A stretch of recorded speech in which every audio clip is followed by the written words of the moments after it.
এই রকম জুটি, রোমান্টিক জুটি মানে বাংলা কেন, ভারতবর্ষ কেন, আমার মনে হয় গোটা পৃথিবীতে আর আসেনি। তবে এই জুটির আবেদনের একটা কারণ হলো, এই জুটির মধ্যে কিন্তু ছিল রহস্যময়তা। মানে উত্তম সুচিত্রার যে কি সম্পর্ক সেটা কিন্তু সাধারণ মানুষ জানে না। ওনারা কি বন্ধু, ওনারা কি প্রেমিক প্রেমিকা, না মাঝখানে আরো একটা কিছু। যাই হোক, আমি একটা ঘটনা বলছি। উত্তম কুমার মারা গেছেন 24শে জুলাই সন্ধ্যেবেলায়। সবাই এক এক করে দেখা করতে এসছেন, কিন্তু সুচিত্রা সেন আসেননি। ওনার ভাইয়ের স্ত্রী, তরুণ কুমারের স্ত্রী সুব্রতা, উনিও অভিনেত্রী, রাত 2টোর সময় সুচিত্রা সেনকে ফোন করলো।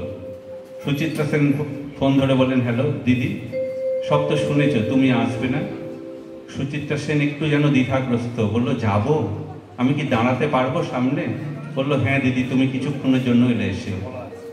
সুচিত্রা সেন এলেন রাত 2:30-এর সময় একটা বড় রজনীগন্ধার মালা নিয়ে।